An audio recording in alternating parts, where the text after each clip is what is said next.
Mengapa orang-orang kafir itu bersegera datang ke arahmu dari sisi kanan dan dari sisi kiri dengan berkelompok-kelompok? Apakah setiap orang dari mereka ingin dimasukkan ke dalam surga yang penuh kenikmatan? Sekali-kali mustahil. Sesungguhnya kami menciptakan mereka dari apa yang mereka ketahui. Maka aku bersumpah dengan Rabb yang mengatur tempat-tempat terbit dan terbenamnya matahari, bulan ataupun bintang. Sesungguhnya kami benar-benar maha kuasa untuk itu, untuk mengganti mereka dengan kaum yang jauh lebih baik daripada mereka. Sekali-kali kami tidak dapat dikalahkan oleh mereka. Maka biarkanlah mereka tenggelam dalam kesesatan dan bermain-main di dunia sampai mereka menjumpai hari yang dijanjikan Allah kepada mereka, yaitu pada hari ketika mereka keluar dari kubur-kubur mereka dengan sangat cepat, seperti ketika mereka pergi dengan segera menuju berhala-berhala sewaktu di dunia. Pandangan mereka tertunduk serta diliputi kehinaan. Itulah hari yang diancamkan Allah kepada mereka. Hadirin dan hadirat yang dimuliakan Allah Subhanahu wa taala, ayat ini atau ayat-ayat ini surah Al-Ma'arij ayat 36 sampai ayat terakhir 44 menjelaskan kepada kita tentang kekufuran orang-orang kafir, tentang kebencian orang-orang kafir kepada Rasul dan juga Islam. Dan Allah Subhanahu wa taala menjelaskan tentang itu akibat yang dahsyat kelak pada hari kiamat. Di sini Allah Subhanahu wa taala mengatakan, "Fama lilladzina kafaru qibalaka muhti." Mengapa orang-orang kafir itu bersegera datang ke arahmu, maksudnya ke arah Nabi sallallahu alaihi wasallam. Anil yamini wa anis shimali izin, dari kanan dan kiri dengan berkelompok-kelompok. Ayat mau kullu mri'im minhum an yudkhala jannata na'im. Apakah setiap orang dari mereka orang-orang kafir ingin dimasukkan ke dalam surga yang penuh dengan kenikmatan? Kalla, mustahil mereka masuk surga. Inna khalaqnahum mimma ya'lamun. Karena sungguh kami telah menciptakan mereka dari apa yang mereka ketahui, maksudnya tercipta dari air mani. Ayat-ayat ini ada asbab nuzulnya. Jadi menurut sebagian ahli tafsir, ayat ini sangat erat berhubungan dengan peristiwa ketika Nabi sallallahu alaihi wasallam sedang salat dan juga sedang membaca Al-Quran. Karena kebiasaan Rasul, terkadang beliau pergi ke Ka'bah kemudian salat 2 rakaat, kemudian membaca Al-Quran di situ. Lalu orang-orang musyrik pun yang ada di sekitar situ, apabila Nabi sallallahu alaihi wasallam sedang membaca Al-Quran, maka mereka pura-pura berkumpul, berkelompok-kelompok, sambil mendekati Nabi sallallahu alaihi wasallam dari arah kiri dan kanan Nabi sallallahu alaihi wasallam, seolah-olah mereka ingin mendengarkan Al-Quran. Tapi sebenarnya mereka tidak sedang mendengarkan Al-Quran, mereka sedang mengejek Al-Quran. Jadi setiap Nabi sallallahu alaihi wasallam membaca Al-Quran, mata-mata mereka selalu melotot, kemudian telinga-telinga sok mendengarkan Quran, seakan-akan mereka memperhatikan ayat-ayat yang dibaca Nabi sallallahu alaihi wasallam. Terkadang mereka mengejek dengan cara manggut-manggut, seolah-olah sok paham dengan Quran, sambil mengangkat kepala manggut-manggut seolah-olah paham. Tapi maksud mereka itu sebenarnya hanya ingin menghina Rasul dan menghina Al-Quran yang dibacanya. Itulah kelakuan orang-orang kafir Quraisy terhadap Nabi sallallahu alaihi wasallam. Dan apabila kemudian Nabi sallallahu alaihi wasallam membaca Al-Quran yang berkenaan dengan sorga, di mana dalam ayat itu dijelaskan bahwa sorga diperuntukkan untuk orang-orang yang beriman, maka mereka pun kemudian mengolok-olok dan mengatakan, sesungguhnya sorga itu milik kami, bukan milik kalian. Dan mereka pun mulai sambil mengejek Nabi SAW, menutup telinga-telinga mereka, kemudian menutup wajah-wajah mereka. Kemudian setelah itu mereka menyingkir satu persatu. Maka di sini Allah Subhanahu wa taala mengatakan, "Fama lilladzina kafaru kibalaka muhtiin." Mengapa orang-orang kafir itu bersegera datang ke arahmu saat engkau membaca Al-Quran dan saat engkau salat? Anil yamini wa anis shimal, dari arah kiri dan kanan, berkelompok-kelompok mendekati Nabi sallallahu alaihi wasallam, berpura-pura untuk mendengarkan ayat Al-Quran padahal mereka sedang mengejek Rasul, berpura-pura memperhatikan Al-Quran padahal mereka sedang mengolok-olok kalamullah. Anil yamini wa anis shimali izih. Ayat ma'u kullu mri'in minhum an yudkhala jannata na'im. Apakah setiap orang dari mereka, orang-orang kafir itu, ingin dimasukkan ke dalam sorga yang penuh dengan kenikmatan? Saya katakan tadi, apabila Nabi menceritakan sorga dalam Quran, maka mereka akan menyanggah bahwa sorga yang kau ceritakan wahai Muhammad itu milik kami, bukan milik kalian. Itu milik kami, kami yang akan masuk sorga, bukan kalian yang akan masuk sorga. Maka Allah mengatakan, kalla, sekali-kali tidak. Mustahil kalian bisa masuk sorga. Mustahil kalian akan diberikan nikmat oleh Allah Subhanahu wa ta'ala. Karena inna khalaqnahum mimma ya'lamun. Bukankah kami telah menciptakan mereka orang kafir itu dari setetes air mani? Maksudnya adalah, orang-orang kafir ini sebenarnya mereka tidak yakin adanya kehidupan setelah kematian. Mereka sebenarnya tidak yakin ada hidup setelah kematian. Bagi mereka hidup ya hidup, kalau sudah mati selesai. Yang menghidupkan dan mematikan mereka hanya masa yang berjalan. Jadi setelah kematian tidak ada apa-apa, ya sudah mati-mati. Jadi bangkai, jadi tulang belulang dimakan tanah, selesai sampai di situ. Tidak ada namanya hisab, tidak ada yang namanya mizan, tidak ada namanya sirat, tidak ada namanya jannah dan nar, tidak ada. Mereka menganggap seperti itu. Tapi kenapa kemudian mereka mengatakan bahwa kami yang berhak masuk surga di antara kalian? Kalimat ini hanya sekedar mengejek. Mereka mengolok-olok Al-Quran yang dibaca Nabi SAW. Dan sekalipun mereka menginginkan masuk ke dalam sorga, maka Allah mengatakan, kalla, mustahil kalian masuk sorga. Bukankah kalian diciptakan dari air mani sama dengan yang lain?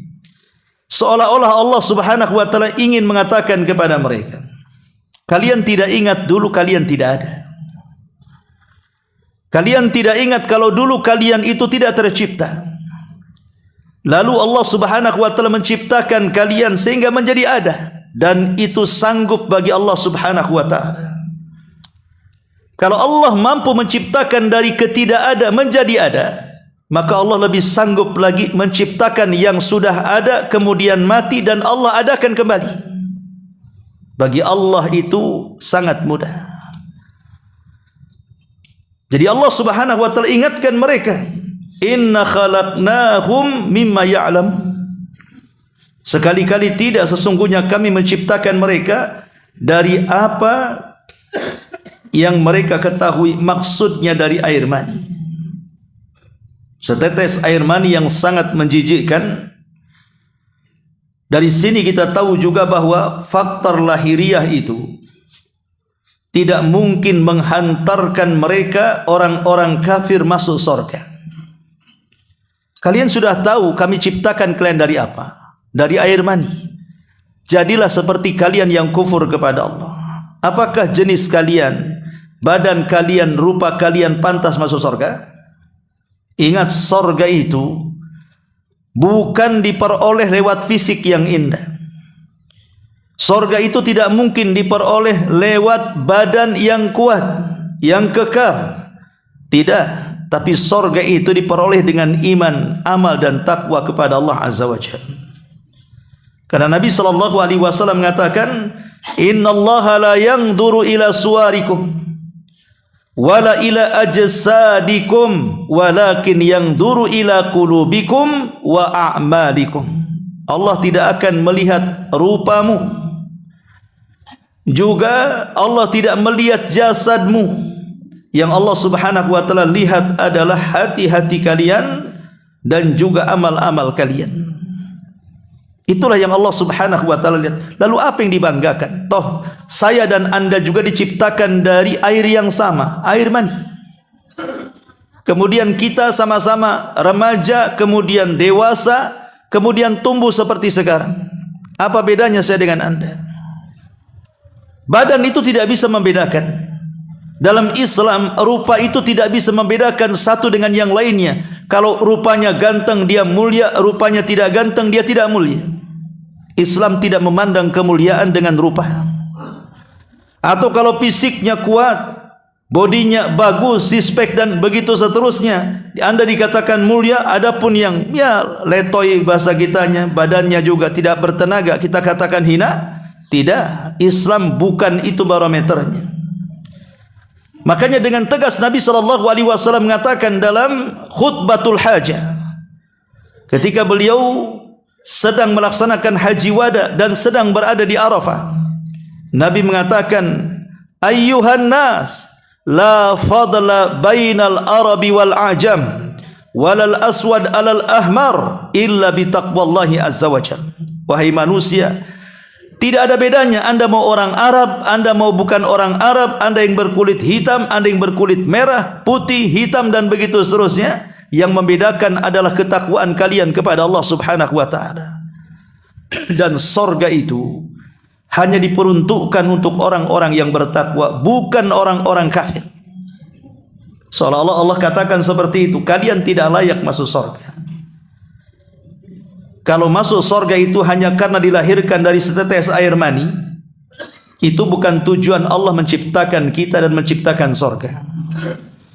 Tapi tujuan Allah menciptakan kita ini untuk beribadah. Dengan ibadah itulah kita bisa masuk surga. Wa ma khalaqtul jinna wal insa illa liya'budun.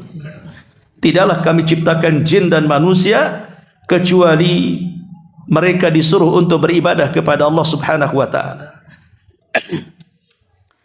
Kondisi yang dialami Nabi SAW yang digambarkan dalam surah Al-Ma'arij 36 sampai 39 ini persis dengan apa yang dialami siapa?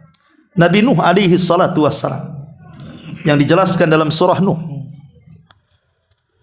Ketika Nuh alaihi salatu wassalam mengatakan, inni da'autu laila wa nahara, inni da'autu qaumi laila wa nahara, sesungguhnya aku siang dan malam mendakwai kaumku, tidak lelah, tidak ada letih, terus setiap hari mengajak kaumnya untuk mentauhidkan Allah Subhanahu wa taala.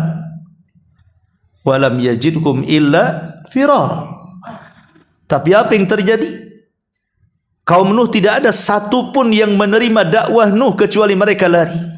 Lebih daripada itu, apabila Nuh berceramah, tangan-tangan mereka dimasukkan ke lubang-lubang telinga. Tidak cukup sampai itu, washtaghthaw siyabahum, mereka pun menutup siyabahum, menutup pakaian-pakaian mereka di wajah-wajah mereka. Apabila Nuh makin lantang berdakwah, mereka pun kemudian menyahut seolah-olah jangan sampai suara Nuh kedengaran dengan jelas. Wastakbaru istikbara wa asarru wastakbaru istikbara. Mereka berlaku sombong dan terus menentang dakwah Nuh alaihi salatu wasalam. Itulah yang dialami Nabi sallallahu alaihi wasallam. Selalu ada istihza dari kaumnya ketika Nabi SAW membacakan Al-Quran, seolah-olah mereka mendengarkan Quran, tapi mereka sebenarnya sedang menjauhi Al-Quran. Mata-mata melotot seolah-olah mereka memperhatikan, telinga seolah-olah diperdengarkan. Tapi hakikatnya mereka sedang mengejek Al-Quran yang dibaca Rasul. Walaupun wajah mereka manggut-manggut seolah-olah paham, tapi mereka sebenarnya sedang memperolok-olok Al-Quranul Karim. Ma'asyiral muslimin yang dimuliakan Allah Azza wa Jalla, maka faedah dari ayat ini, maka siapapun yang dibacakan Al-Quran kepadanya, kemudian orang ini memperolok-olok zabil Quran, maka kufrun ijma'an, orang ini telah kufur secara kesepakatan.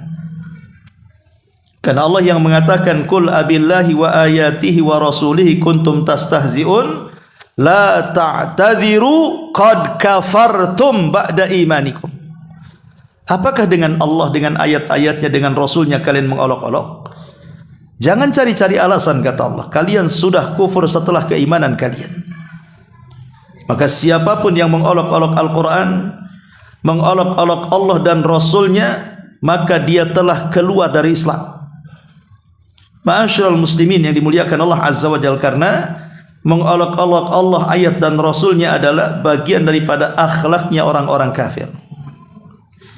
Kemudian Allah Subhanahu wa taala mengatakan, kalla inna khalaqnakum mimma ya'lamun fala uqsimu bi rabbil masyariqi wal magharibi inna laqadirun.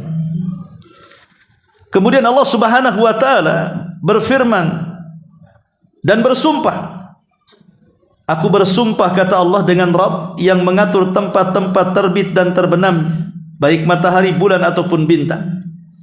Sesungguhnya kami sanggup dan maha kuasa akan perkara itu. Di sini Allah Subhanahu wa taala ingin menjelaskan apa? Kudrahnya, kemampuannya. Bahwa Allah Subhanahu wa taala mampu melakukan apa saja. Menerbitkan matahari dari arah barat, menerbitkan matahari dari arah timur, Allah sanggup. Menenggelamkan dari arah barat atau menenggelamkan dari arah timur, Allah sanggup. Dan itulah yang tidak disanggupi oleh para pengaku Tuhan. Ketika Ibrahim berdebat dengan Namrud, kemudian Namrud mengatakan, sif lana rabbaka ya Ibrahim, sifatkan Rabbmu seperti apa wahai Ibrahim. Maka Nabi Ibrahim mengatakan, Rabbku adalah yuhyi wa yumit. Dia zat yang mematikan seseorang dan menghidupkan seseorang, menghidupkan dan mematikan seseorang. Namrud mengatakan, kalau hanya itu kemampuan Rabbmu, aku juga mampu. Ana uhyi wa umit, saya juga bisa menghidupkan, saya juga bisa mematikan, kata Namrud. Gak percaya? Pengawal, datangkan 2 tahanan kemari. Ambilkan sebilah pedang di tanganku. Kemudian Namrud menusuk salah satunya sampai mati dan membebaskan yang lainnya, disuruh pergi. Kata Namrud, lihat, aku bisa menghidupkan, aku bisa mematikan. Bahwa matinya orang ini aku yang tentukan, hidupnya orang ini aku tentukan. Lihat, aku bisa menghidupkan dan mematikan. Sebenarnya Ibrahim tahu bukan itu maksudnya. Maksudnya matikan dulu baru kau hidupkan, itu maksudnya kan. Tapi Namrud salah paham. Ya. Tapi Ibrahim tidak melanjutkan perkara ini, karena ini soal urusan darah masalahnya. Ibrahim hanya mengalihkan topik yang lainnya. Kata Ibrahim, tapi Rabbku bukan hanya sekedar menghidupkan dan mematikan. Rabbku bisa mendatangkan matahari dari arah timur dan menenggelamkan ke arah barat.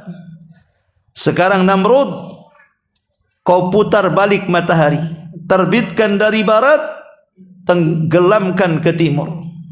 Kalau engkau sanggup, maka engkau adalah Rabb. Fabuhital ladzi kafar. Namrud pun diam. Siapa yang sanggup memindahkan matahari terbit? Siapa yang sanggup kecuali Allah Subhanahu wa taala? Tidak ada satupun yang mengaku Tuhan di permukaan bumi ini yang sanggup memindahkan terbitnya matahari atau memindahkan tenggelamnya matahari. Hanya Allah Subhanahu wa taala. Maka dalam ayat ini Allah Subhanahu wa taala ingin menjelaskan kepada orang-orang kafir Quraisy itu dan kepada umumnya orang-orang kafir, kalau Allah bisa kemudian menciptakan matahari, menerbitkan dari timur, menenggelamkan ke barat, atau mungkin sebaliknya nanti di akhir zaman terbit dari arah barat dan terbenam ke timur, maka Allah juga sanggup membangkitkan orang yang sudah meninggal dunia. Bagi Allah itu mudah, membangkitkan orang yang sudah mati, karena menciptakan yang tidak ada jadi ada saja sanggup. Ini sudah ada ciptaannya, hanya tinggal dibangkitkan lagi, tentu lebih sanggup lagi. Makanya Allah Subhanahu wa taala mengatakan, ala an nubaddila khairan minhum wa ma nahnu bimasbukin. Allah Subhanahu wa taala mengatakan untuk mengganti mereka orang-orang kafir dengan kaum yang jauh lebih baik daripada mereka, kami sekali-kali tidak dapat dikalahkan. Kalau Allah Subhanahu wa taala mau, dengan kekuasaannya, dengan keperkasaannya, dengan kemahakuasaannya, Allah bisa membinasakan seluruh orang kafir. Allah sanggup membinasakan orang kafir. Dan orang kafir tidak akan sanggup menyakiti Allah, melemahkan Allah dan mengalahkannya. Wa ma nahnu bimasbukin. Sekali-kali mereka tidak dapat dikalahkan. Kami sekali-kali tidak dapat dikalahkan. Artinya orang-orang kafir itu, kalau datang kematian kepada mereka, apakah mereka bisa menolak kematian? Tidak bisa, karena manusia itu lemah. Maka Allah Subhanahu wa taala mengatakan, fadharhum yaghuduna wa yal'abu hatta yulaku yaumahumul ladzina yu'adun. Maka biarkanlah mereka tenggelam dalam kesesatan dan bermain-main di dunia sampai mereka menjumpai hari yang menjanjikan kepada mereka. Ini bukan menunjukkan kelemahan. Bukan berarti kemudian Allah Subhanahu wa taala ketika melihat kekafiran orang kafir yang lancang kepadanya, Allah tidak sanggup mengazab mereka di dunia. Ini bukan kelemahan Allah. Allah tidak lemah. Lalu kenapa Allah tidak menyegerakan azabnya di dunia? Malah kemudian Allah membiarkan mereka tenggelam dalam kesesatan, bermain-main di dunia, sekehendaknya mereka hidup, hanya makan, minum, tidur, hanya untuk mengumbar syahwatnya. Kenapa Allah diam saja? Kenapa Allah tidak binasakan seluruh? Bukan menunjukkan kelemahan. Allah sanggup membinasakan orang kafir dan tidak ada yang bisa mengalahkan Allah Subhanahu wa taala. Lalu kenapa Allah Subhanahu wa taala akhirkan azab orang kafir di akhirat? Kenapa tidak disegerakan di dunia? Apakah Allah lemah? Tidak lemah. Allah itu kuat. Lalu kenapa Allah tidak mengazab orang kafir di dunia, malah kemudian diundur waktu pengazabannya setelah kematiannya? Tentu Allah itu melakukan sesuatu. Yang kedua, karena ada rahmat dari perbuatannya.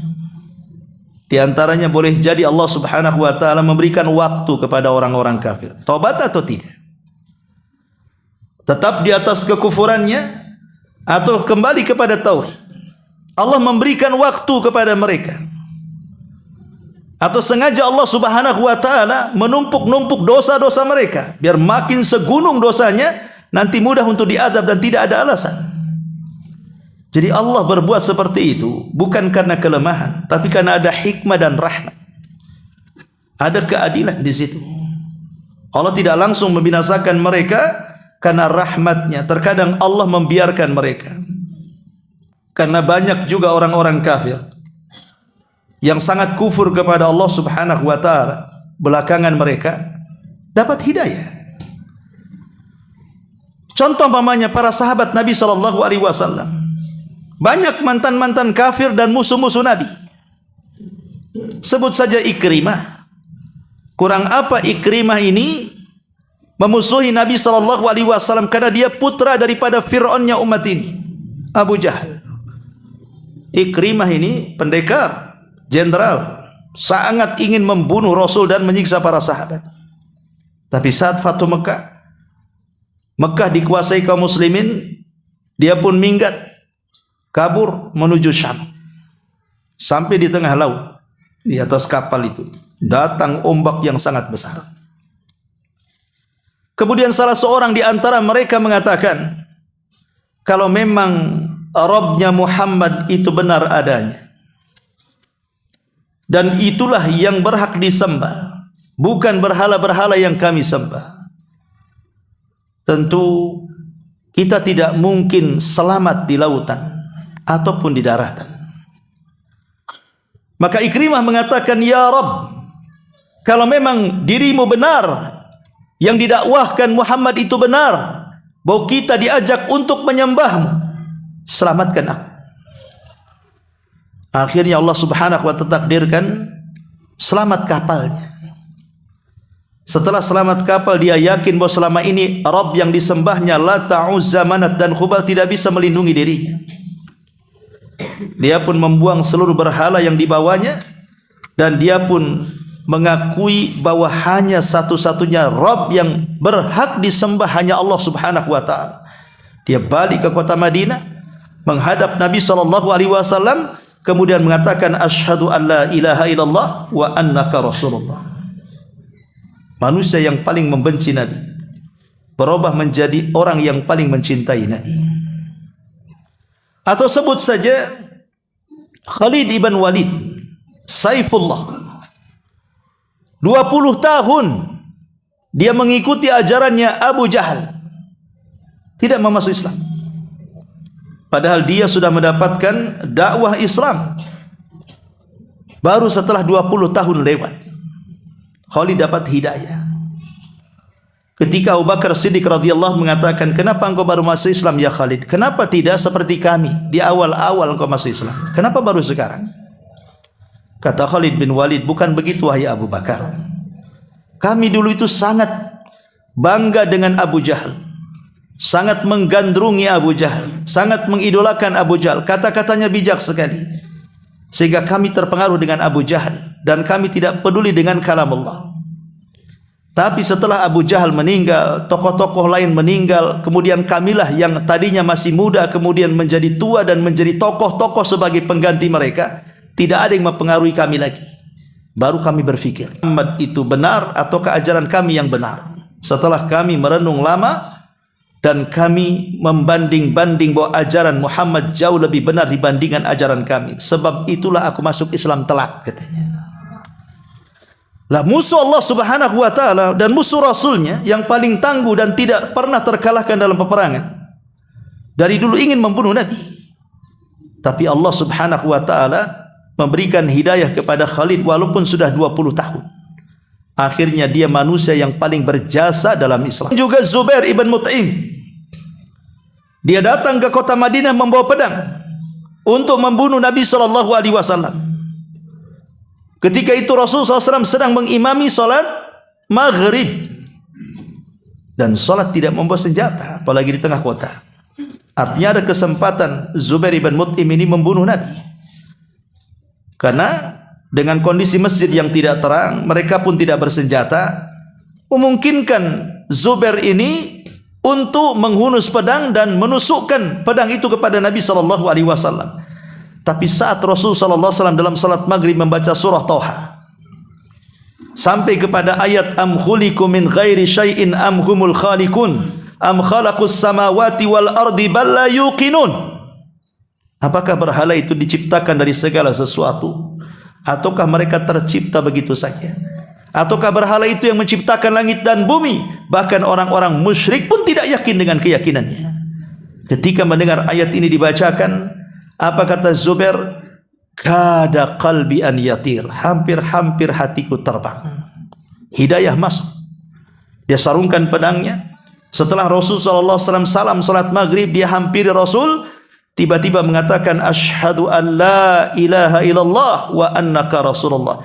Ya Rasulullah, dahulu tidak ada manusia yang paling aku benci kecuali kamu, tapi sekarang tidak ada manusia yang paling kucintai kecuali dirimu.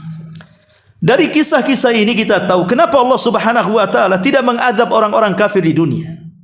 Bahkan di antara mereka ada yang dibiarkan begitu saja, bahkan diberikan kesehatan, diberikan rizki, diberikan ilmu pengetahuan, berjalan ke kiri ke kanan dan begitu seterusnya, karena ada hikmah dan juga rahmat. Allah memberikan kesempatan mereka, mau tobat atau tidak.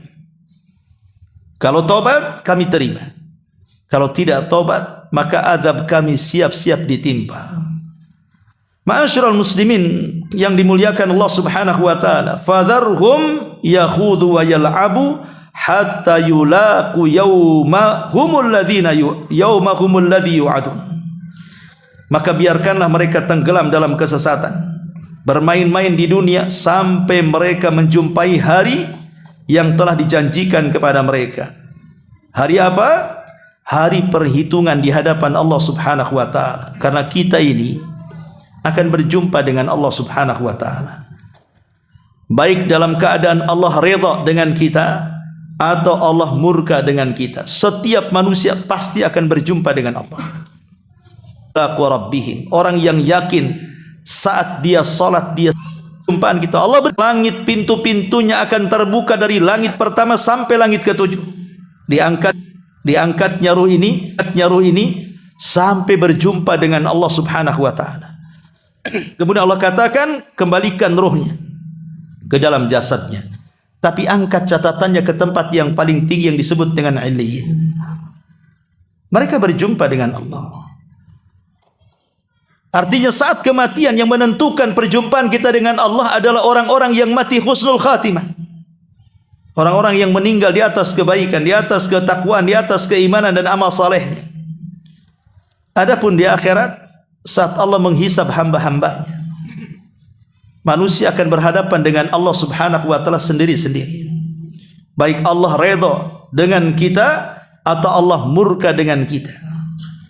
Dan tentunya perjumpaan Allah yang paling nikmat, bahkan nikmat terbesar dari seluruh nikmat yang ada di sorga, adalah memandang wajah Allah kelak ketika manusia masuk ke dalam sorga. Dan itu kenikmatan yang luar biasa, lebih nikmat dibandingkan sorga itu sendiri. Memandang wajah Rabb yang selama ini menciptakan kita, memberikan rizki kepada kita, membimbing kita, mengarahkan kita, memberikan penglihatan, pendengaran, akal dan yang semacamnya. Tiba-tiba kita bisa memandang wajah Rabb kita yang sesungguhnya. Kapan itu? Kelak di sorga. Ma'asyiral muslimin wal muslimat rahimani wa rahimakumullah. Kemudian Allah mengatakan, yauma yakhrujuna minal ajdathi sira'an ka'annahum ila nusubin yufidun. Yaitu pada hari ketika mereka keluar dari kubur-kubur mereka dengan sangat cepat. Karena nanti ketika Allah Subhanahu wa taala meniupkan sangkakala yang kedua, maka Allah Subhanahu wa taala sebelum meniup itu Allah turunkan hujan. Hujan inilah yang kemudian mengenai setiap tulang ekor manusia yang sudah binasa.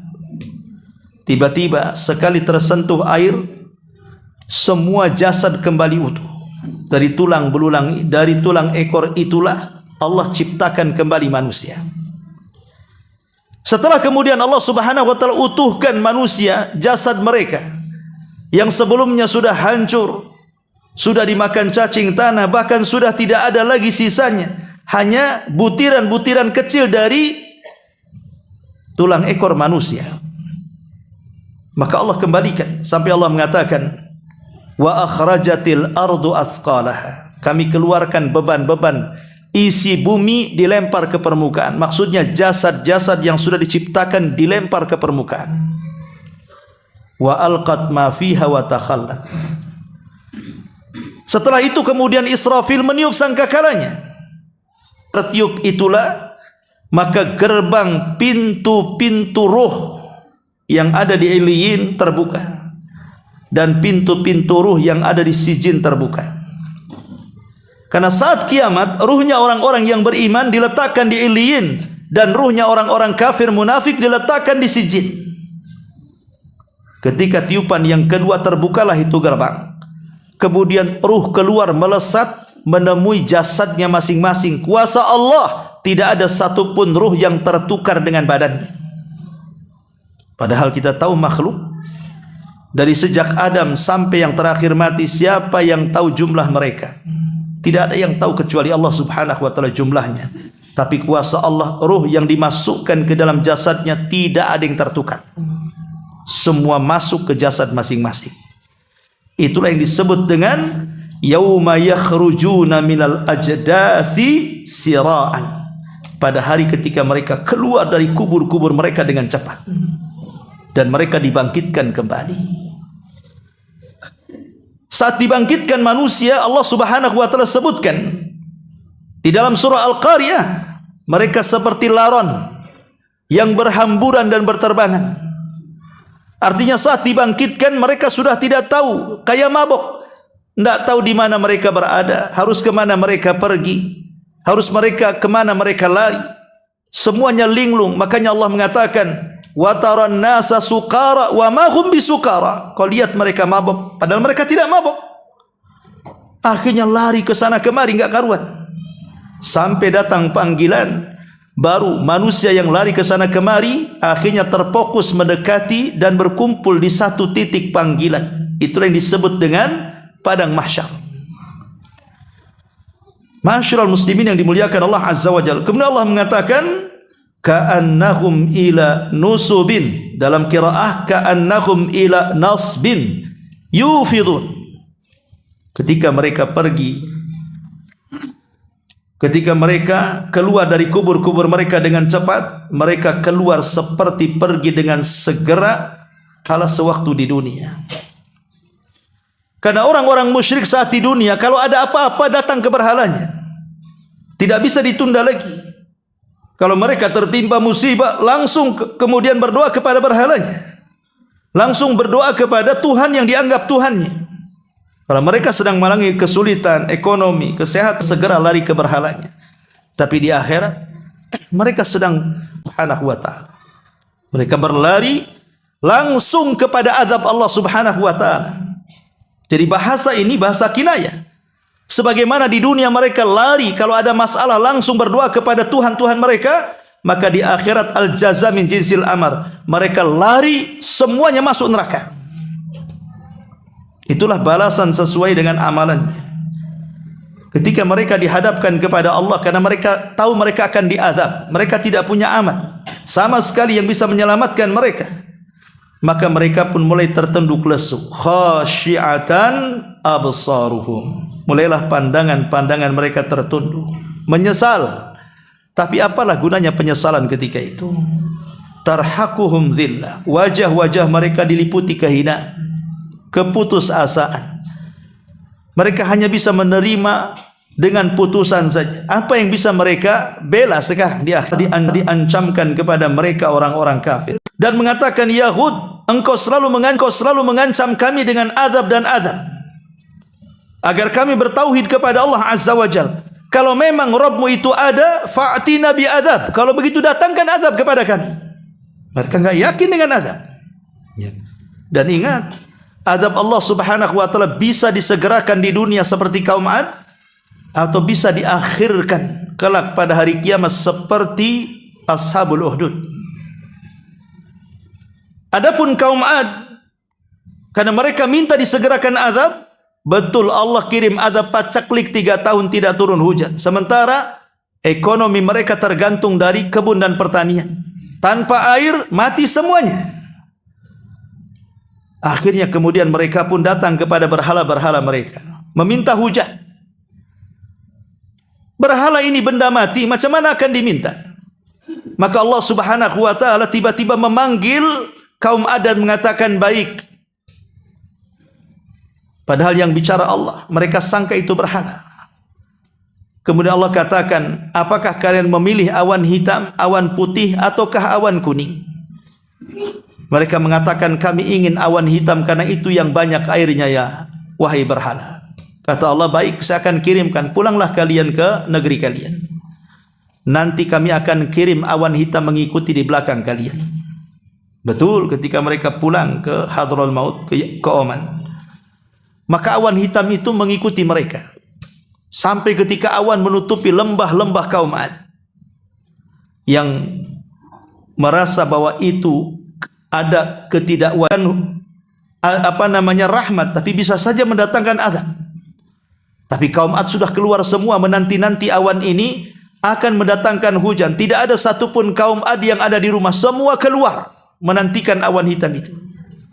Makanya Allah mengatakan, falamma ra'auhu aridan mustaqbila awdiyatihim qalu hadza aridu mumtiruna.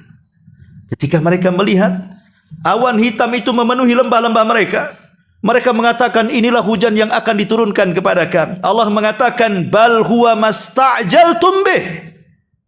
Ketahuilah bahwa awan itu adalah azab yang aku segerakan untuk kalian. Karena kalian minta, aku segerakan, kata Allah. Jadi ada orang-orang kafir itu yang lancang, minta disegerakan. Maka Allah segerakan kepada kaum Ad. Apa yang terjadi? Tiba-tiba awan hitam itu dipenuhi dengan air hujan yang sangat deras. Deras sekali. Sampai kaum Ad kebanjiran di mana-mana. Kemudian di situ ada angin seperti tornado atau puting beliung yang menyedot semua yang ada di bawah, diangkat ke permukaan langit. Tidak ada satupun benda-benda yang ada di bawah, manusia, mau kayu, mau rumah, mau atap, semua dinaikkan ke langit. Kemudian diputar-putar selama 7 turun. Sab'ata layalin wa thamaniyata ayyamin khusuma. 7 malam 8 hari. Diputar-putar di langit. Baru kemudian dihampaskan ke bumi. Dan mereka pun seperti ka'ajazin nakhlin khawiyah, seperti tunggul kurma yang dilempar dari atas, nancap semua badannya di bumi. Adapun kaum Ashabul Uhdud berbeda dengan kaum Ad. Ashabul Uhdud, Allah Subhanahu wa taala tidak menjelaskan azab mereka di dunia. Padahal mereka itu sudah sangat bengisnya kepada orang-orang yang beriman kepada Allah. Bayangkan, mereka membakar orang-orang yang beriman. Kata Imam Ibnu Katsir, jumlah orang yang dibakar hidup-hidup di parit api itu sampai mencapai 20.000 orang. Hanya karena mereka mengatakan Rabbi Allah, Rabbku Allah. Hanya karena mengatakan amantu billah, aku beriman kepada Allah. Semua dibunuh satu persatu. Sampai 20.000 jiwa dimasukkan ke dalam parit api. Mati terpanggang di situ. Tapi Allah tidak menjelaskan hukuman kepada Ashabul Uhdud.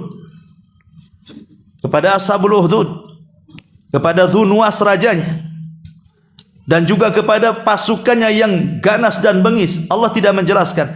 Tapi Allah hanya menjelaskan azab mereka di akhirat.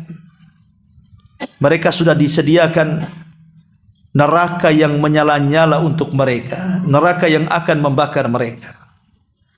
Dari sini kita tahu bahwa terkadang ada azab itu yang disegerakan di dunia karena atas permintaan mereka sendiri, ataupun ada azab yang diakhirkan seperti dalam ayat ini. Allah sengaja membiarkan orang kafir itu main-main suka-suka. Sebenarnya Allah sedang memasang perangkap yang disebut dengan istidraj. Istidraj itu Allah memberikan nikmat di atas kekufuran. Badannya sehat padahal tidak salat. Hartanya luas padahal tidak pernah ibadah. Semua urusannya dimudahkan padahal tidak pernah dia sujud kepada Allah Subhanahu wa taala. Umurnya dipanjangkan, badannya disehatkan, hartanya diluaskan padahal maksiatnya setiap hari. Itu namanya istidraj. Makanya kata ulama, hati-hati.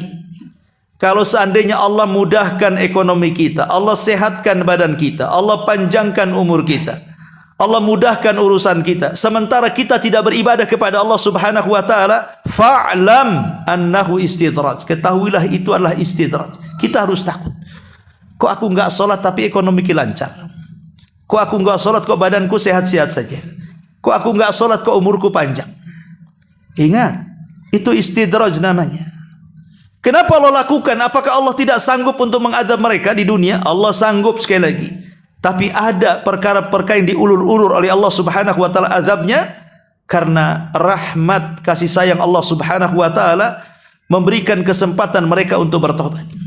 Atau sengaja Allah membiarkan mereka menumpuk-numpuk dosa sekali supaya sekalian diazab dengan seazab-azabnya di akhirat. Jadi ada dua kemungkinan.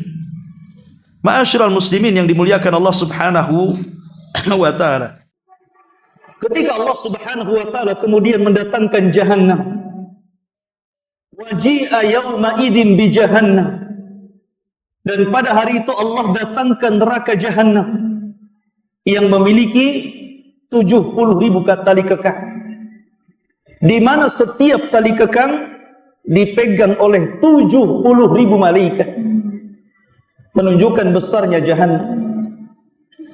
Bahkan Al-Imam Ahmad meriwayatkan dalam musnadnya dari Mujahid rahimahullahu ta'ala,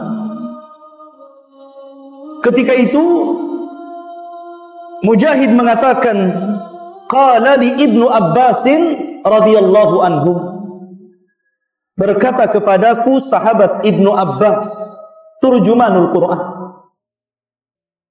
Maka Ibnu Abbas mengatakan, ya Mujahid, atadri ma si'atu jahannam?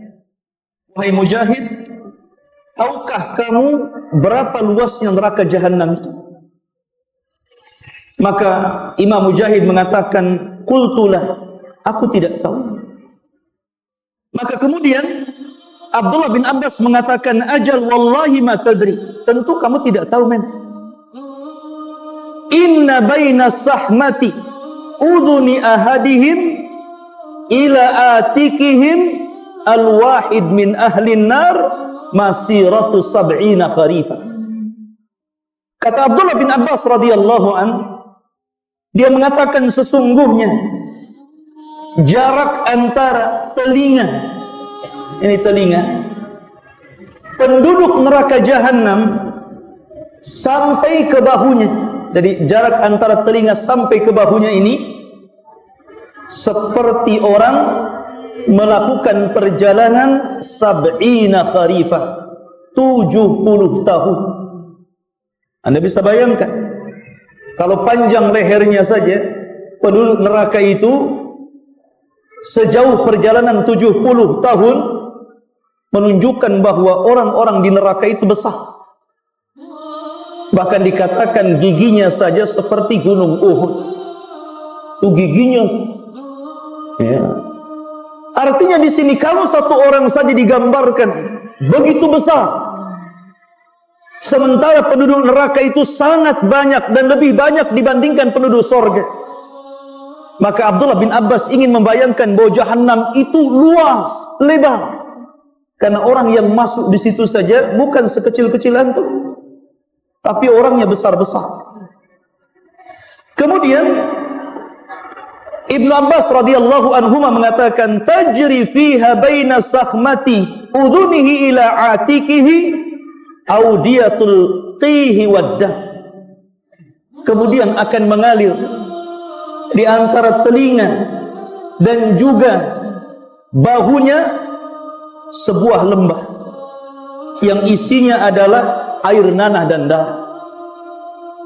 Kemudian Imam Mujahid mengatakan, apakah yang dimaksud anhar, sungai-sungai wahai Ibnu Abbas?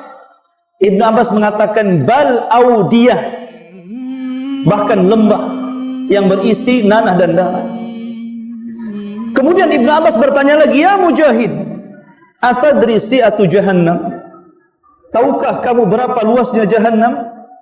Maka Imam Mujahid mengatakan, la, saya tidak tahu. Maka Abdullah bin Abbas mengatakan, ajal wallahi la tadri, tentu memang kamu tidak tahu. Kemudian Ibnu Abbas mengatakan, haddatsatni Aisyatu radhiyallahu anha, telah menceritakan kepadaku Aisyah radhiyallahu anha, annaha sa'alat Rasulullah sallallahu alaihi wasallam an qaulihi azza wa jal wal ardu jami'an qabdatuhu yaumal qiyamah was samawat matwiyatun biyamini. Sesungguhnya Aisyah radhiyallahu anha pernah bertanya kepada Rasul tentang firman Allah Subhanahu wa taala, dan bumi berada di genggaman Allah pada hari kiamat, dan seluruh langit akan digulung dengan tangan Allah Subhanahu wa taala. Maka Aisyah radhiyallahu anha mengatakan, aina yakunun nas idzan ya Rasulullah? Kalau begitu, di mana manusia ketika itu? Ketika bumi berada di genggaman Allah, kemudian langit digulung oleh Allah Subhanahu wa taala. Maka Nabi sallallahu alaihi wasallam mengatakan, ketika ditanya, hum ala jisri jahannam, maka mereka berada di jembatan neraka jahannam.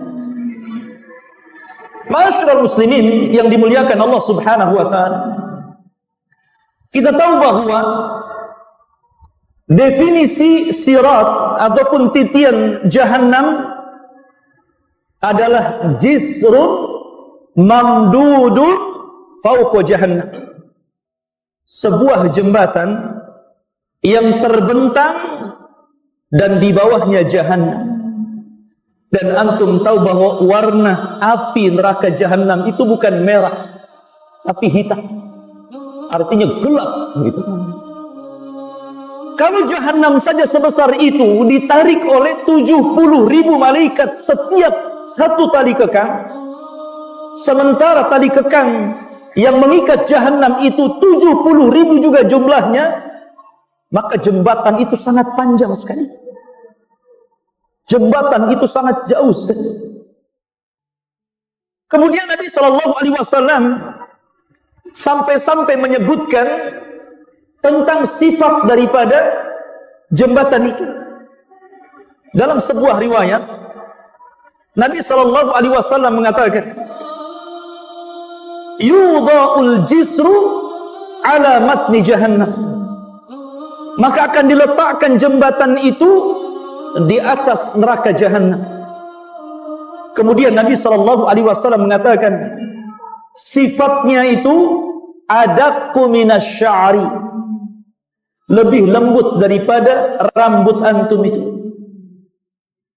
Wa ahaddu minas sayfi, dan lebih tajam dibandingkan tajamnya pedang.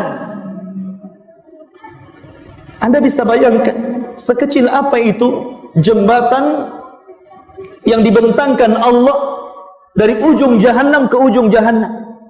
Tapi subhanallah, dengan kuasa Allah subhanahu wa ta'ala, manusia bisa melewati jembatan itu. Allah yang berkuasa melewatkan orang di jembatan itu. Adapun bentuknya Allahu a'lam, karena ini alam gaib. Nabi hanya mensifati bahwa bentuk jembatan itu seperti itu. Jadi halusnya seperti rambut dan tajamnya seperti pedang, bahkan lebih tajam dibandingkan pedang. Ya Anda saja kalau membentang tali layangan, ya kan, layangan untuk aduan itu kan, kasih kaca itu, bubuk kaca. Itu saja kalau seandainya mengenai badan kita, itu sudah terluka kita, sudah tersayat dengan benang. Ini di dunia ya, tentu jembatan itu tidak seperti benang itu, tapi lebih daripada itu. Ma'asyiral muslimin rahimani wa rahimakumullah. Dan kita tahu bahwa kita tidak boleh mentakwil perkara ini. Tidak boleh mentakwil bahwa jembatan ini begini dan begitu. Karena Nabi SAW yang mensifatkan seperti itu. Kita beriman saja. Jangan sampai kita mentakwil bahwa jembatan itu mustahil seperti ini, mustahil seperti itu. Berarti Anda tidak beriman dengan sabda Nabi sallallahu alaihi wasallam. Maka ini dinyatakan oleh seorang alim, Al-Imam As-Safarini, punya kitab namanya Aqidah Safariniyah. Beliau mengatakan dalam kitabnya Imam Safarini ini, wal haqqu anna as-sirat warada bihi al-akhbari as-sahihati wa huwa mahmulun ala zahirihi bi ghairi ta'wilin. Kata Imam Safarini rahimahullahu ta'ala, maka pendapat yang benar bahwa titian siratal mustaqim sebagaimana yang dijelaskan dalam hadis-hadis yang banyak yang sahih, hendaklah seorang muslim membawa nas itu sebagaimana zahirnya, tidak boleh ditakwil. Kalau Nabi SAW mengatakan bahwa jembatan itu sehalus rambut, Nabi mengatakan setajam pedang, ya sudah kita tetapkan seperti itu. Itulah tandanya kita beriman kepada nas. Dan subhanallah, kita tidak bisa bayangkan bagaimana orang melewati itu. Al-Imam Al-Bukhari rahimahullah ta'ala sampai membuat bab dalam sahihnya, babus sirat jisru jahannam, bab yang bicara tentang sirat, dan sirat adalah jembatan yang terbentang di bawahnya jahannam. Kemudian Al-Hafidh Ibnu Hajar rahimahullahu ta'ala memberikan catatan kepada bab yang diletakkan Imam Bukhari. Beliau mengatakan, qala Imam Ibnu Hajarin, as-siratu jisru jahannam. Bahwa sirat itu jembatan yang terbentang di atas neraka jahannam.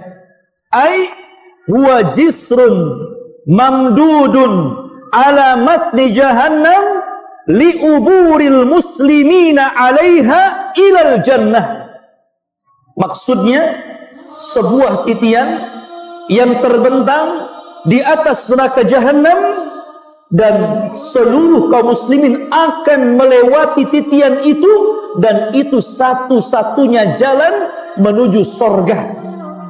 Tidak ada jalan kecuali ini. Makanya subhanallah, kata para ulama, ini ibtila.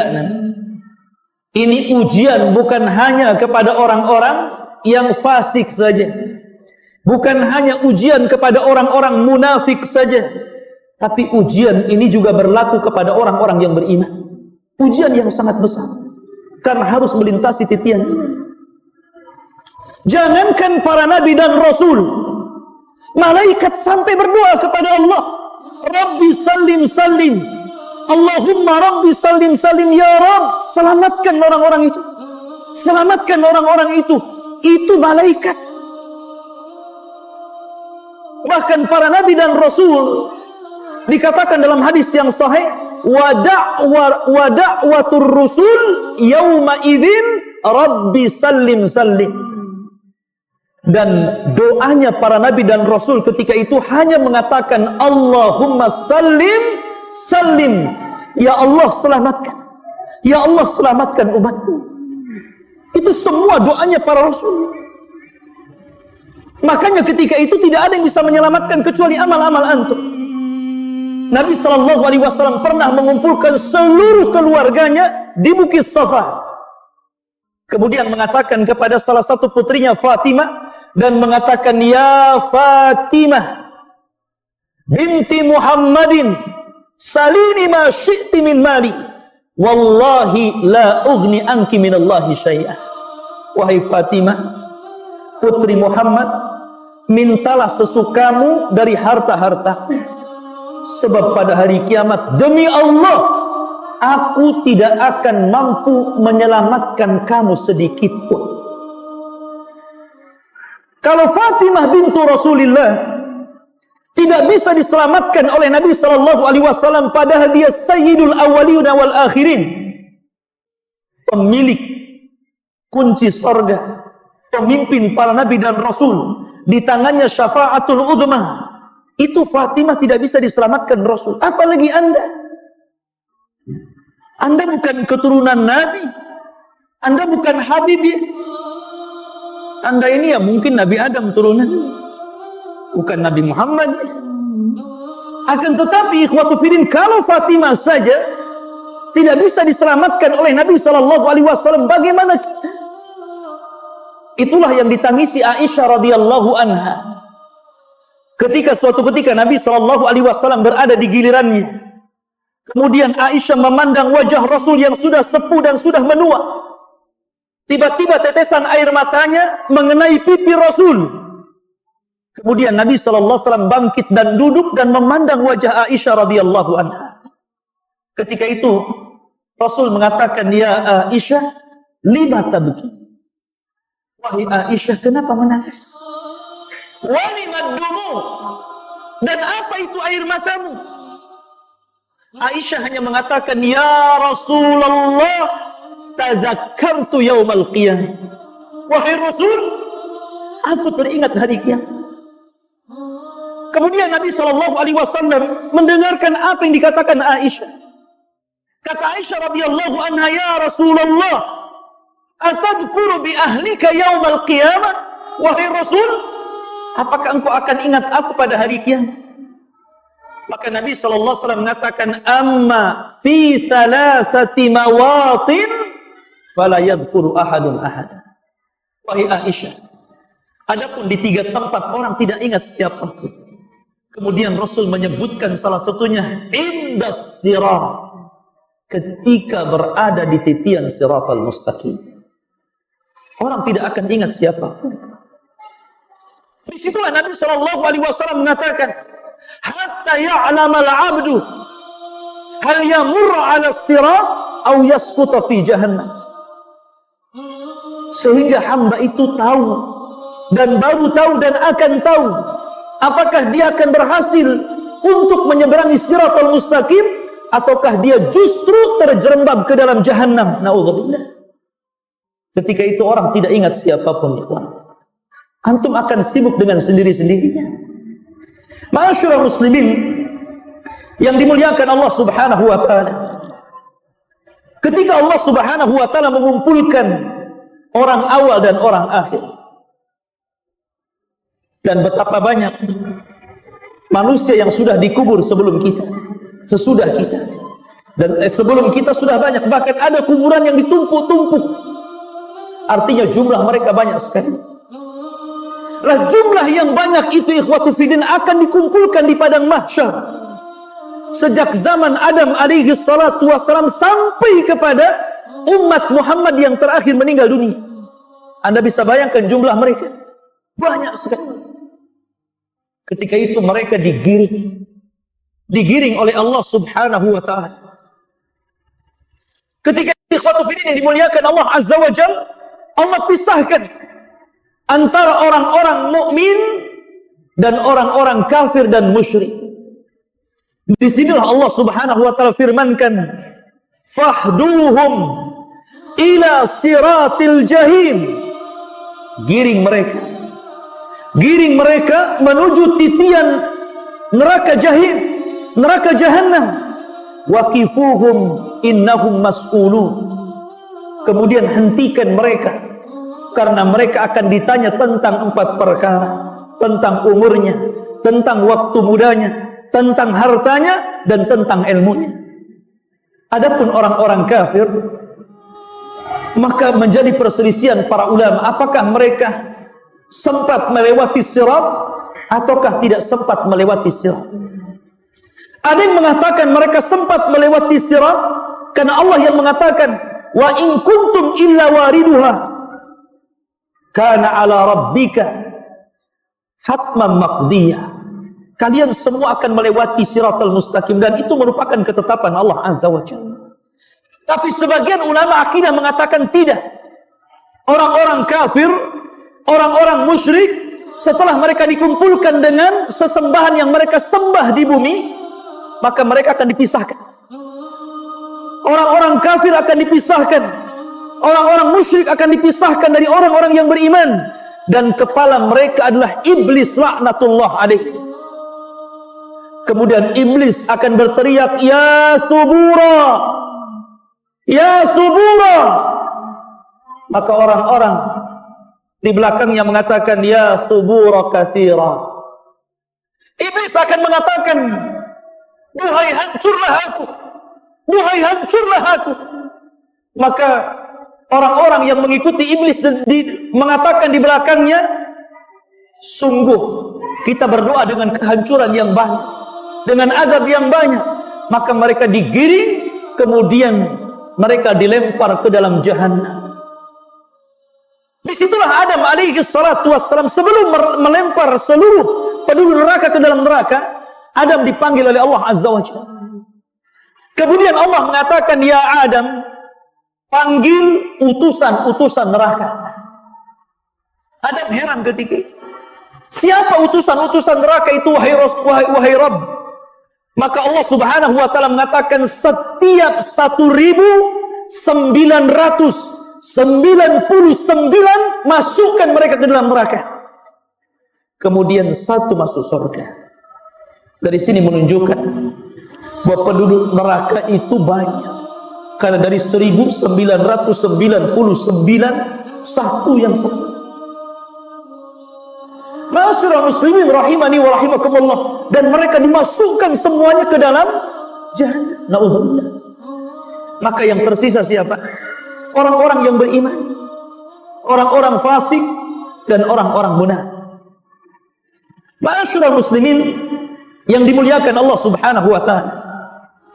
Allah Subhanahu wa taala berfirman, "Wa in minkum illa wariduha." Sesungguhnya kalian pasti akan melewatinya. Kana ala rabbika hatman maqdiyah. Dan itu ketetapan yang pasti bagi Allah Subhanahu wa taala. Summa nunajjil ladzina taqaw wa nadharu adh-dhalimina fiha jithiyah.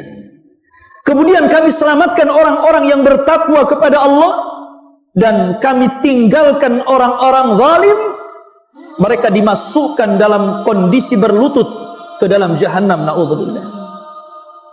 Al-Imam At-Tabari menyebutkan dalam tafsirnya tentang ayat ini.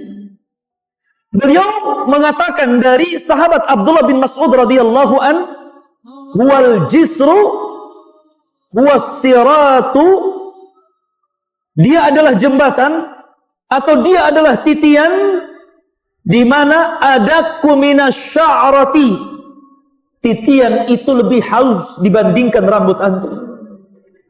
Wa ahaddu minas sayfi, dan lebih tajam dibandingkan pedang.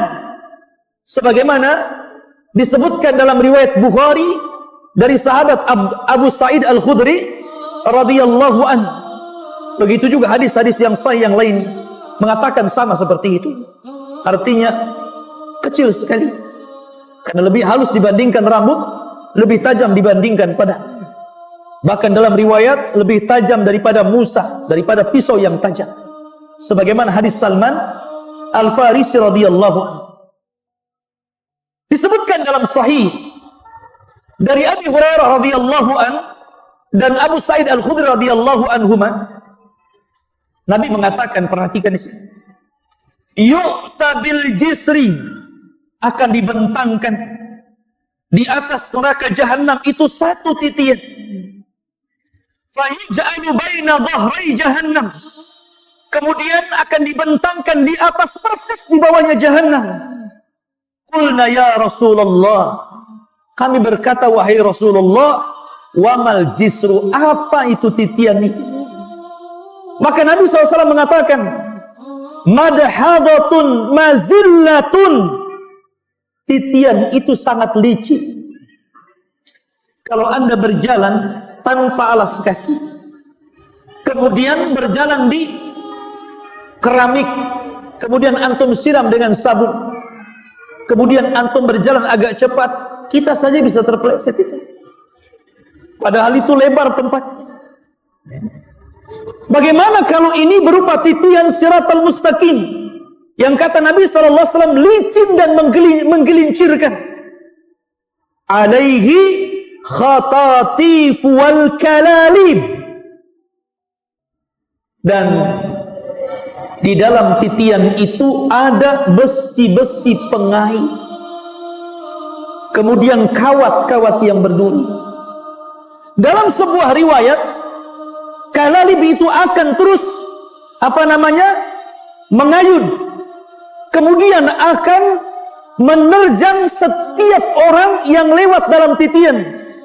Saking besarnya kalalib itu, sampai-sampai disebutkan dalam asar mampu untuk menghantam dua kabilah besar, Mudar dan Rabi. Sampai dikatakan seperti itu. Jadi kalalib itu yang sangat besar itu, yang berduri, itu mampu sekali hantam, bisa mengenai dua kabilah Arab besar, kabilah Mudar dan kabilah Rabi. Bisa bayangkan dua kabilah itu banyak, besar. Sekali hantam, itu sudah orang berjatuhan.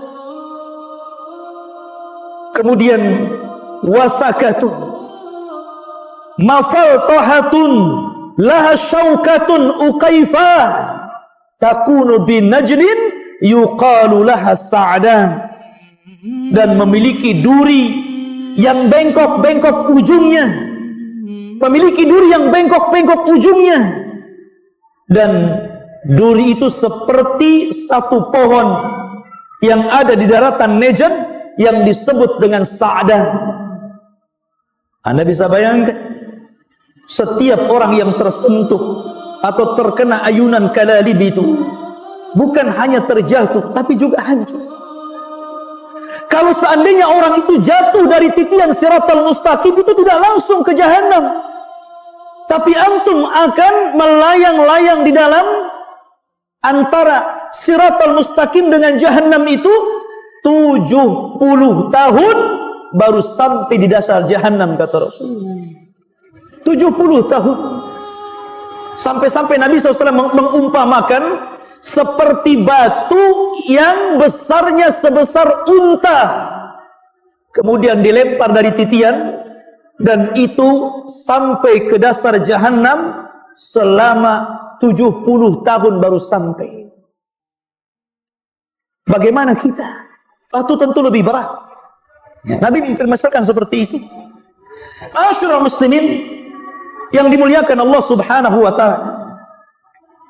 Bahkan dalam riwayat yang lain, fatatala'abu bihim fayatasaqatuna finnar.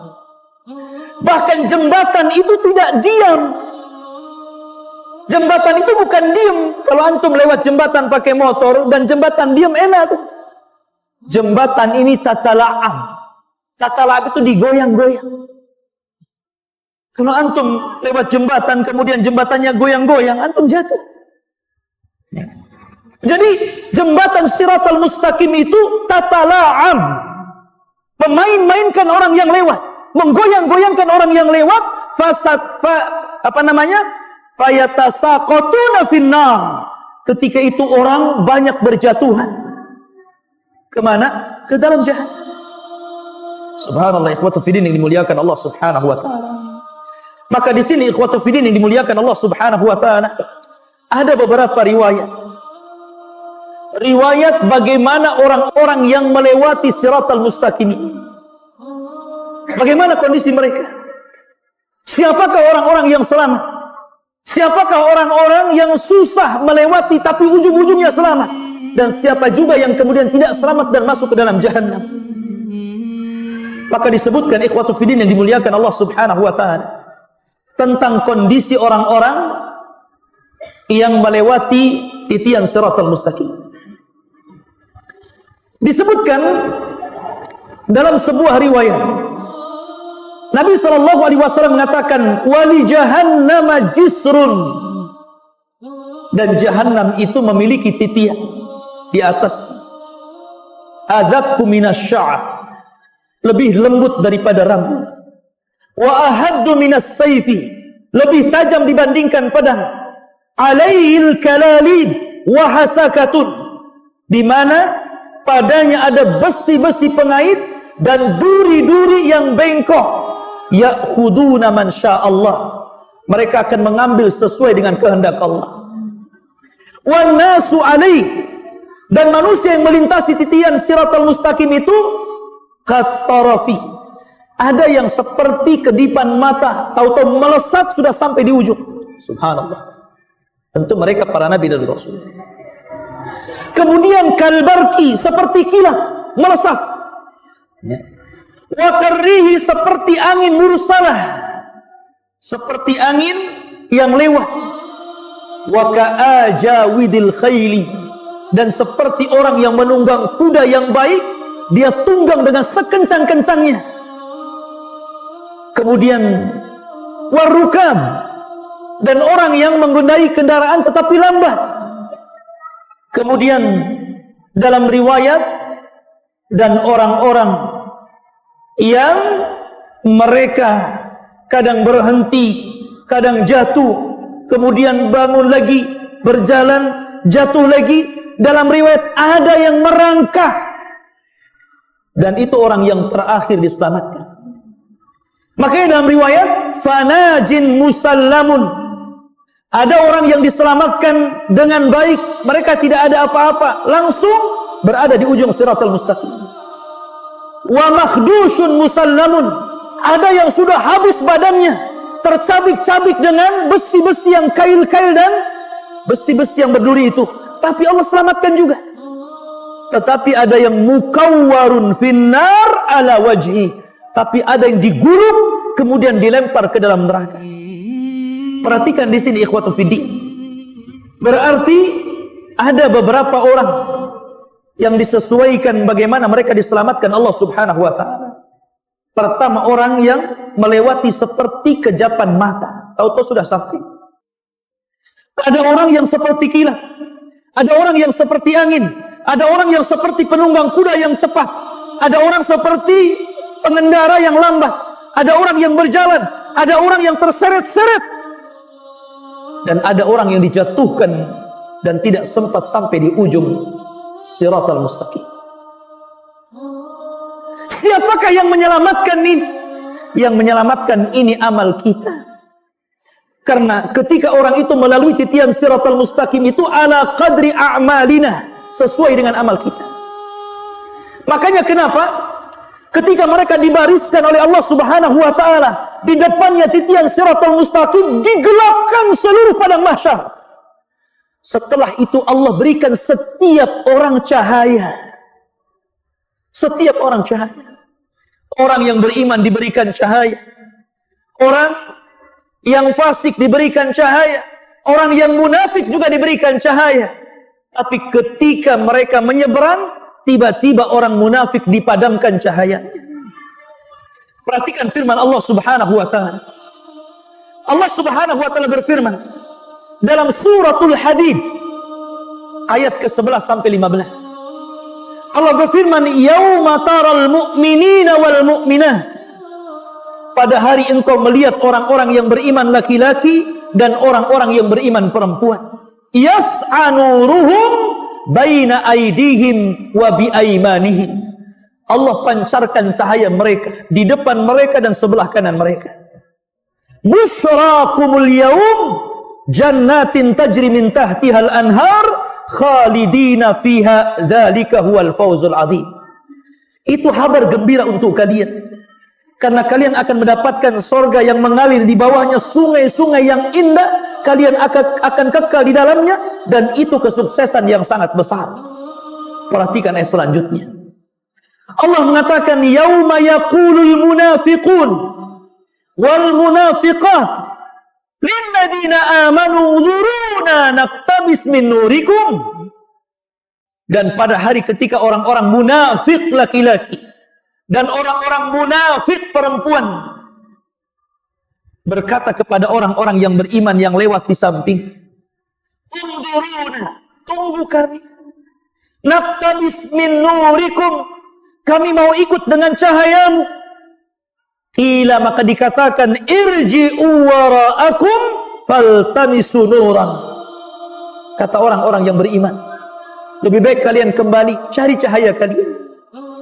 Faduriba bainahum, maka akan dibentangkan di hadapan mereka, bisurin lahu babun batinuhu fihi rahmah wa zahiruhu min kibalihal adzab.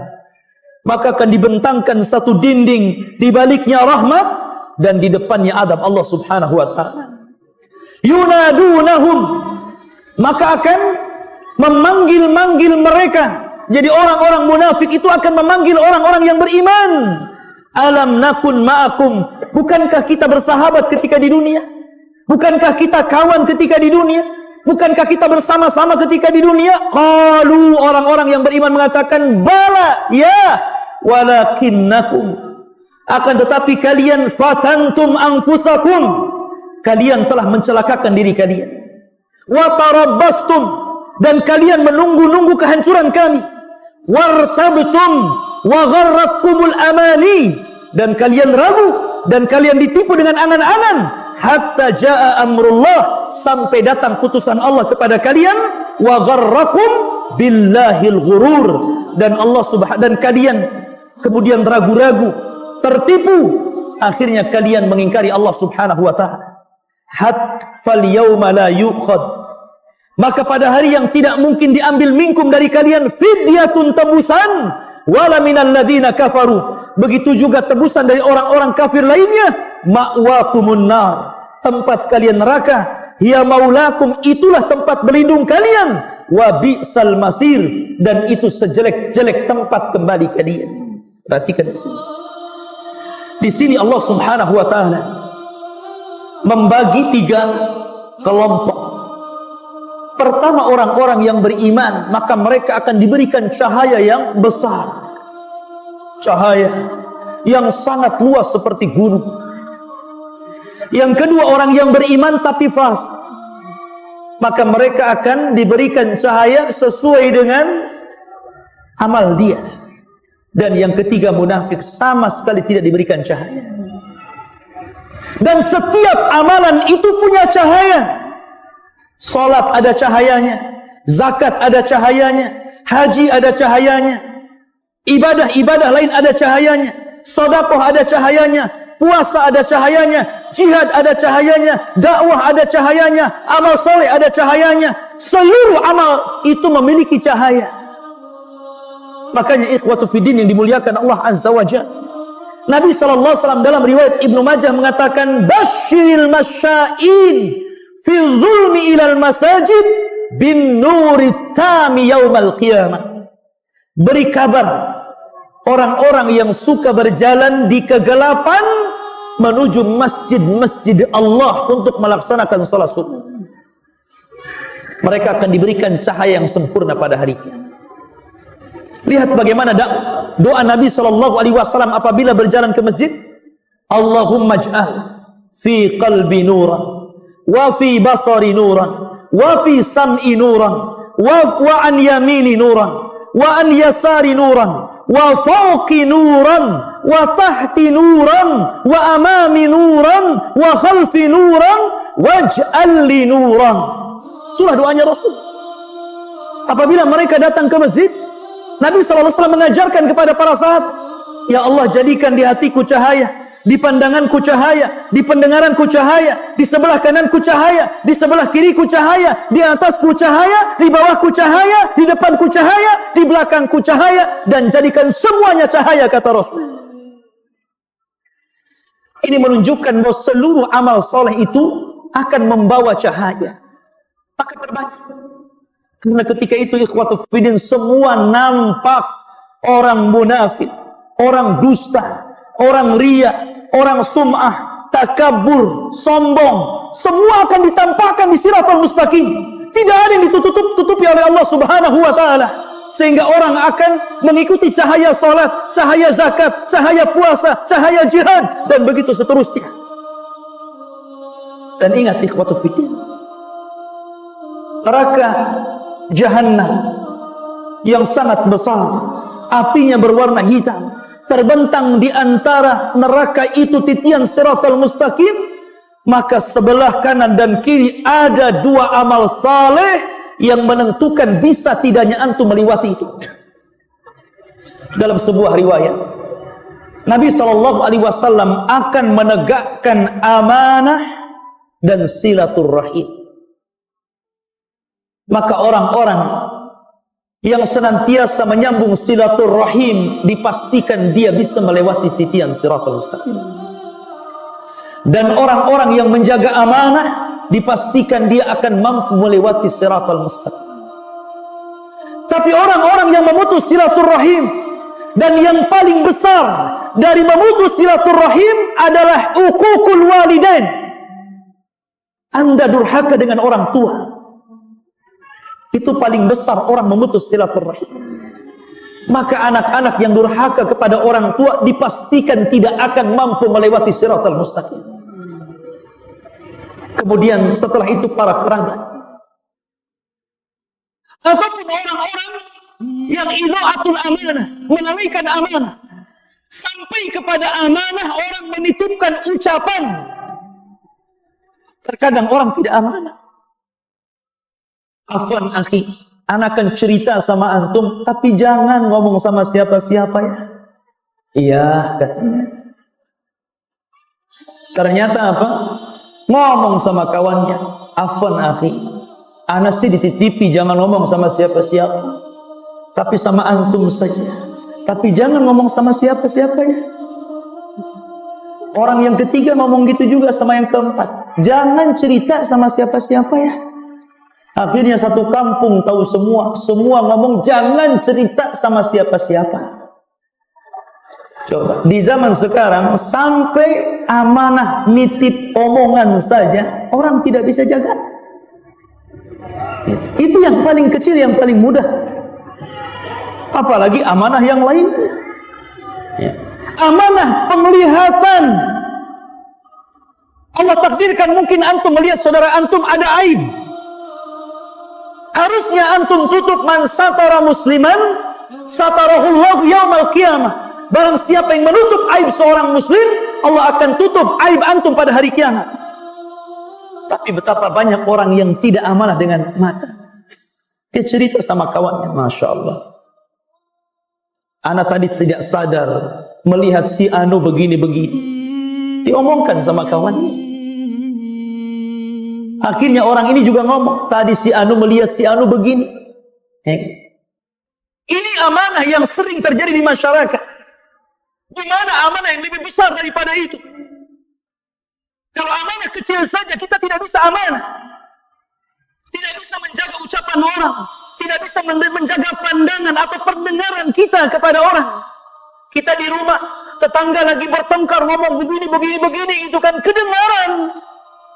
Ketika ada tamu ke rumah antum, antum cerita pula tetangga antum, semalam anak nggak bisa tidur. Kenapa? Tetangga sebelah macam-macam, ngomong begini. Subhanallah, telinga ini ada amanah, nggak perlu antum ceritakan sama orang. Ini amanah badan saja kita tidak bisa menjaganya. Amanah penglihatan, amanah ucapan, amanah gimana amanah yang lebih besar daripada itu? Sementara syarat al-ubur ala siratil mustaqim, Anda bisa melewati siratal mustaqim bagi orang yang menjaga amanah. Karena amanah akan diletakkan di samping sini, kemudian silaturahim diletakkan di sini, dan antum akan lewat di situ. Kalau antum suka memutus silaturahim, ada kesempatan nih. Karena terkadang antum seorang musafir jauh dari Jawa, dari Padang, dari Medan, dari macam-macam tempat antum datang ke Batam. Kemudian mengadu nasib, cari pekerjaan di sini. Allah Subhanahu wa taala mudahkan dengan ini, ikhwan. Antum bisa tanya kabar orang tua antum.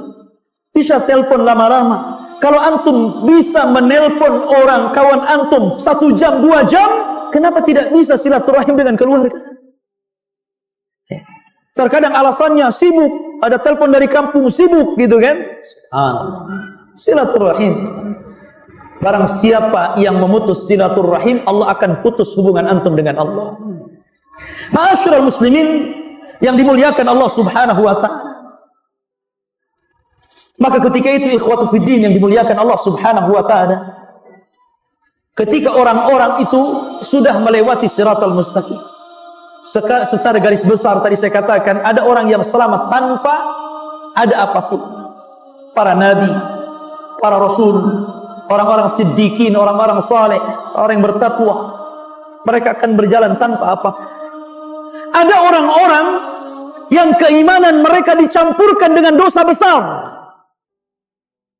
maka dipastikan mereka akan kesulitan. Mereka akan jatuh bangun, kemudian dihantam kepalanya, kemudian hancur kepalanya, dihantam kulitnya, robek kulitnya, dan antum akan bertahan di situ. Sementara melewati siratal mustaqim itu bukan sehari 2 hari. Jembatannya saja sebentang jahanam.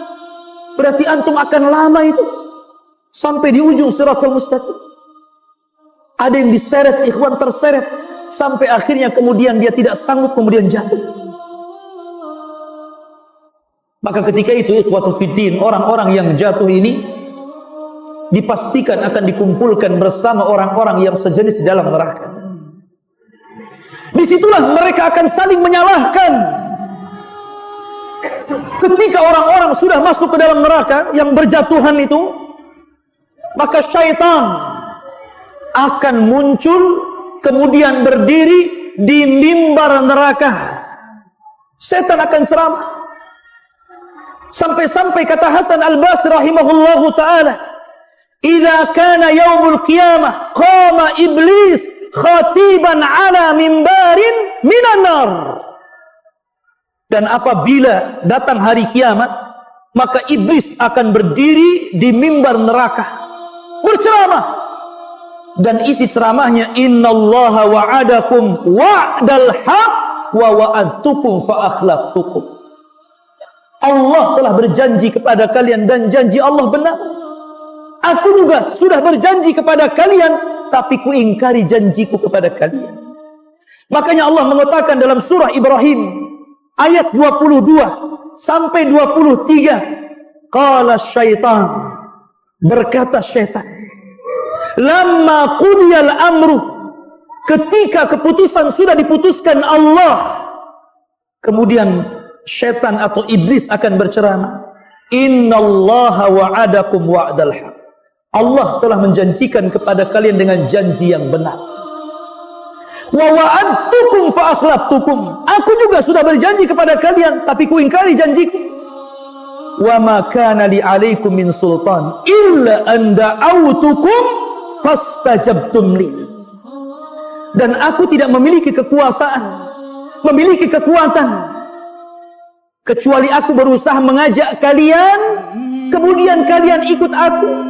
Fala talumuni walumu anfusakum, sekarang jangan kau cela diriku, celalah diri kalian. Kata iblis, ma ana bimusrikhikum wa ma antum bimusrikhi, aku tidak mungkin bisa menolong kalian, sebagaimana kalian tidak mungkin juga menolong aku. Maka iblis mengatakan, inni kafartu bima asyraktumuni min qablu inna zalimina lahum adzabun alim, sesungguhnya saya mengingkari apa yang telah kalian sekutukan kepadaku sebelumnya, karena orang-orang zalim dipastikan mendapatkan adab yang pedih. Lihat ya, semua akan mengingkari. Orang-orang yang menganggap bahwa ini sesembahan yang hak akan mengingkari sesembahan itu. Semua akan mengingkari dan saling menyalahkan. Ma'asyiral muslimin rahimani wa rahimakumullah, itu nasib orang yang masuk ke dalam jahannam. Karena orang-orang yang masuk ke dalam jahannam, ikhwatu fiddin, digiring oleh Allah Subhanahu wa taala, itu bukan hanya sekedar digiring, tetapi juga diikat oleh rantai, sebagaimana firman Allah Azza wa Jalla. Diikat oleh rantai, diikat lehernya, diikat kakinya, diikat tangannya, kemudian dipaksa dan digiring sampai akhirnya mereka dimasukkan ke dalam jahannam. Dihinakan mereka itu, bukan mudah dihinakan. Tidak ada yang dimuliakan sama sekali. Ketika mereka masuk ke dalam neraka, subhanallah, pembahasannya sangat panjang tentang pedihnya adab neraka. Tapi yang jelas bahwa kita akan bercerita kembali soal titian siratal mustaqim. Ketika orang-orang yang Allah selamatkan sampai orang yang terakhir, disebutkan siapa orang yang terakhir yang diselamatkan Allah Subhanahu wa taala.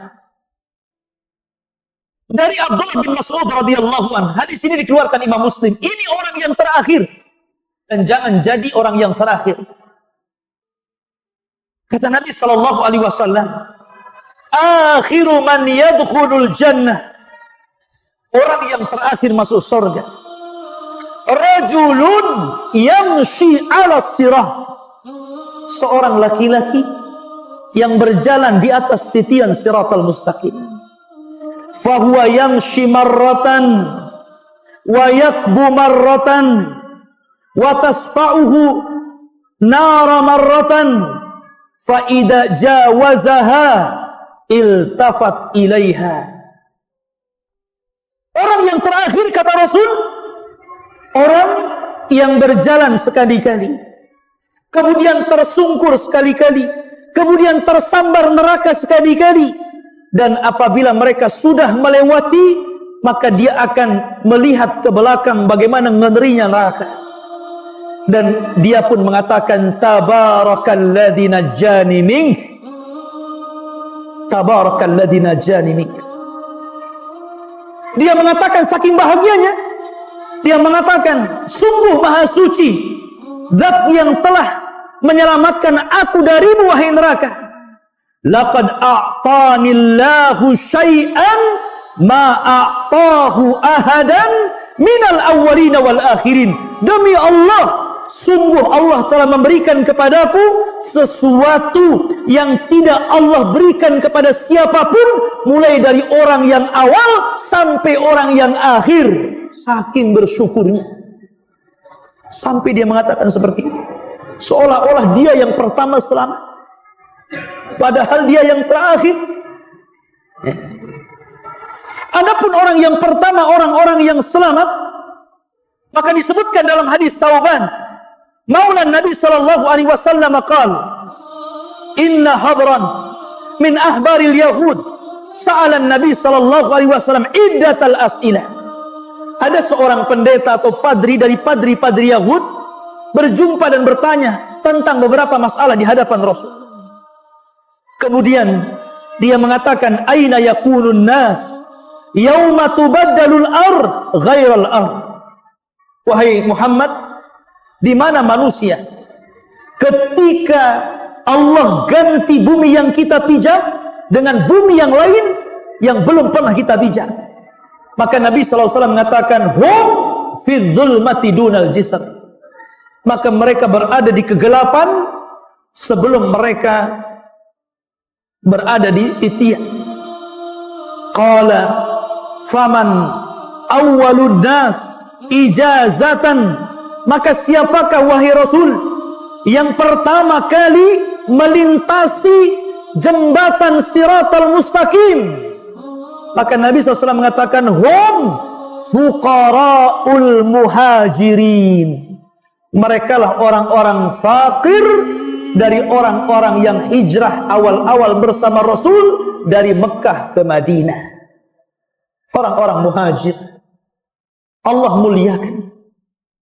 Makanya Allah mengatakan, as-sabiqunal awwalun minal muhajirin wal ansar walladzina tabauhum bi ihsan radhiyallahu anhum wa radu'an wa a'adda lahum jannatin tajri ila akhiril ayat.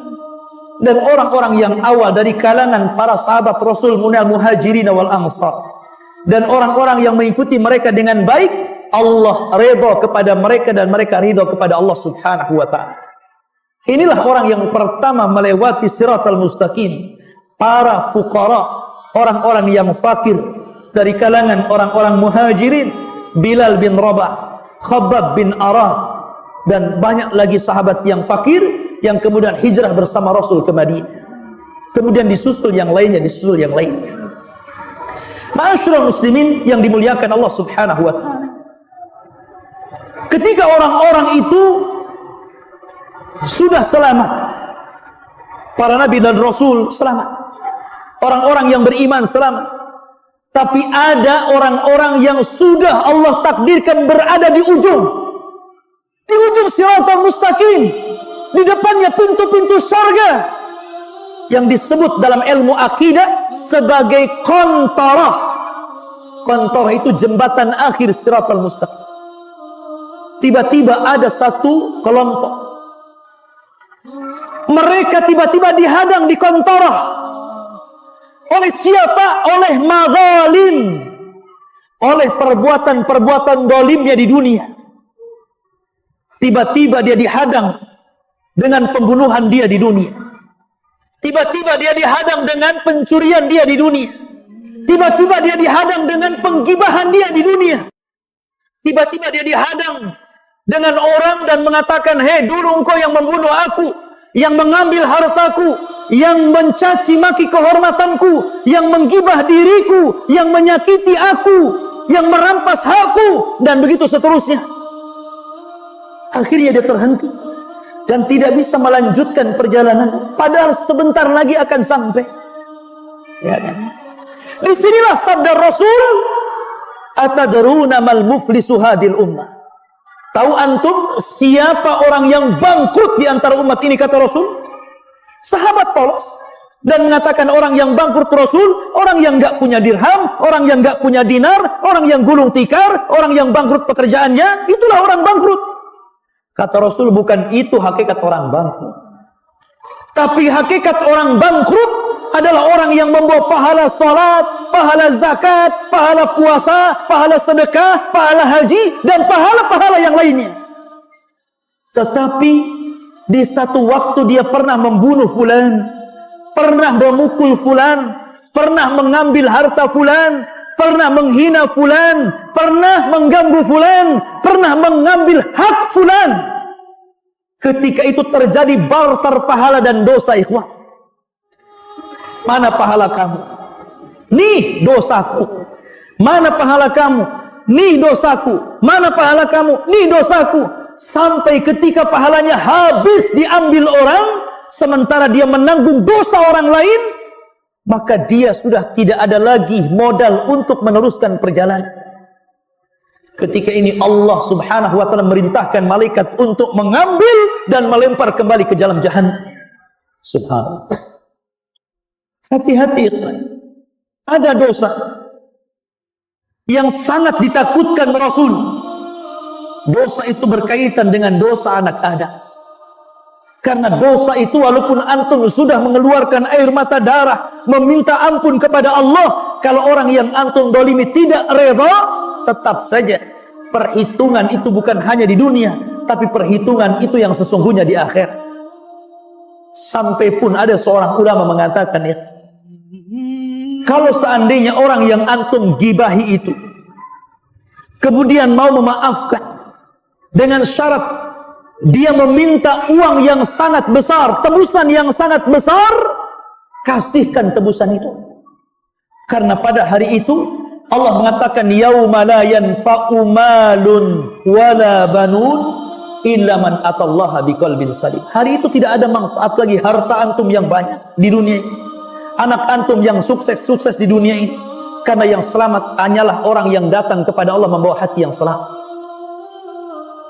Abu Lahab ketika turun, sayasla narang dzata lahab, Abu Lahab akan dimasukkan ke dalam api yang berkobar-kobar.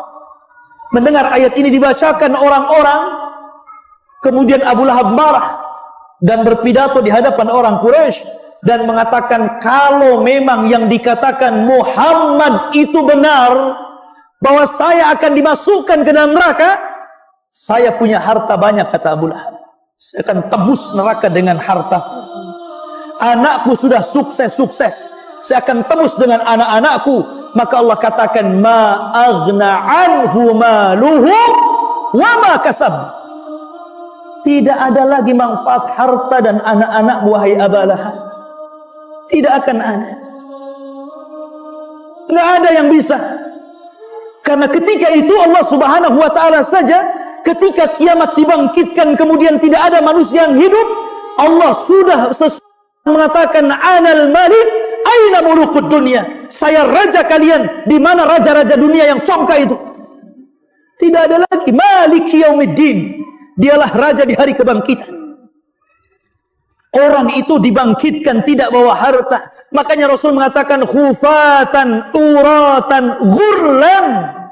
Orang itu pada hari kiamat telanjang, tidak dikhitan, tidak beralas kaki, artinya tidak bawa secuil harta yang antum miliki di dunia. Semua sama, semua miskin. Yang kaya hanya Allah subhanahu wa ta'ala. Lalu apa yang dibanggakan? Makanya kalau kita melihat begitu ngerinya titian siratal mustaqim, sampai para sahabat itu ngeri, menangis mereka. Sampai Uwais Al-Qarani, seorang kibaru tabi'in, walaupun dia hidup di zaman Rasul tapi tidak berjumpa dengan Rasul, maka disebut kibaru tabi'in. Ada yang mengatakan muhadram apabila dia melewati pandai besi. Kita tahu bahwa pandai besi itu kalau sedang membuat senjata, maka akan ditiup-tiupkan itu apinya dan akan terdengar uapnya, suara tiupan itu. Maka Uwais Al-Qarani terkadang terdiam, kemudian menangis, kemudian pingsan, karena terkenang akan sebuah hari yang lebih dahsyat daripada itu.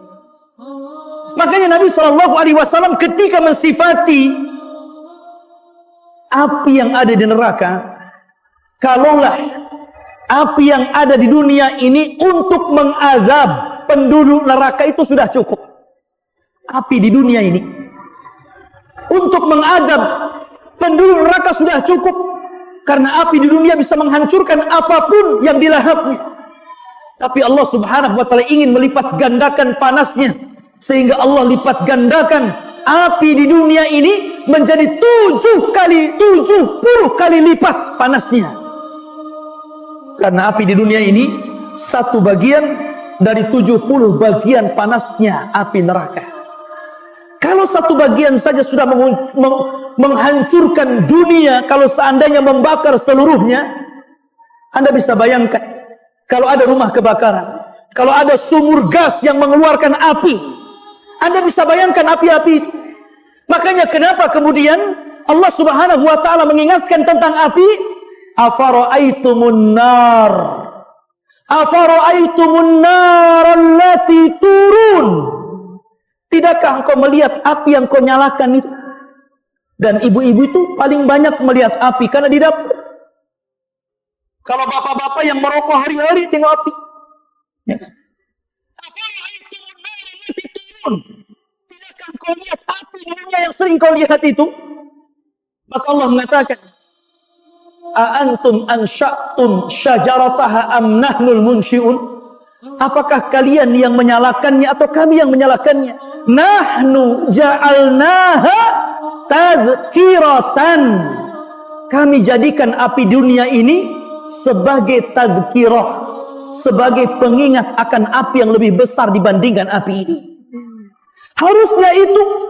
Makanya ketika Nabi SAW melihat ada rebusan kambing kemudian menyala di bawah api dan asapnya mengepul ke atas, tiba-tiba Nabi SAW menangis. Kenapa? Karena Nabi SAW terkenang dengan api akhirat. Kalau api dunia saja antum letakkan ikan kemudian antum bolak-balik bisa gosong, gimana lagi antum dibolak-balik dalam api neraka? Sementara Allah Subhanahu wa taala mengatakan di dalam Al-Qur'anul Karim, ketika Allah Subhanahu wa taala menyebutkan tentang sifat khutamah, maka Allah mengatakan narullahil muqadah, api yang menyala, allati tattali'u alal afidah, yang api itu sampai menyambar kepada hati kita. Kalau api ditiup angin menyambar badan kita, tidak mungkin hati kita terbakar, paling tinggi kulit yang terbakar. Tapi coba antum siram bensin yang banyak, kemudian antum bakar diri antum dengan bensin itu, maka api itu pasti akan membakar sampai hati kita. Maknanya api neraka itu lengket dengan badan itu. Itu maknanya. Allati tattali'u 'alal afidah. Lengket api itu nggak bisa lepas sampai membakar ke dalam hati. Subhanallah. Ya. Dan itu api berada di bawah, sementara kita yang melewat berada di titian siratal mustaqim. Maka dari sini ikhwatu fiddin, ngeri kalau kita bicara tentang siratal mustaqim. Apa yang saya gambarkan tidak apa-apa dibandingkan kenyataan yang ada. Nggak ada apa-apanya yang saya gambarkan. Karena kondisinya jauh lebih hebat dibandingkan, walaupun ada ustaz sehebat apapun, ada syekh ulama sehebat apapun membayangkan kengerian orang yang melintasi siratal mustaqim, maka melintasi siratal mustaqim lebih a'zam, lebih besar kondisinya daripada diceritakan. Karena ketika Nabi SAW mengatakan tentang nikmat sorga itu tidak pernah dilihat mata, tidak pernah didengar telinga, terlintas pun tidak bisa. Begitu juga adab neraka. Oleh karena itu ikhwatu fiddin yang dimuliakan, banyak-banyaklah berlindung kepada neraka. Itulah yang diajarkan Nabi SAW. Allahumma inni a'udzubika min adzabin nar. Ya Allah, kami berlindung kepadamu dari azab neraka. Mudah-mudahan ceramah ini bisa menggugah kita untuk kembali beramal saleh, kembali melakukan istiqamah di atas ketaatan kepada Allah Subhanahu wa taala.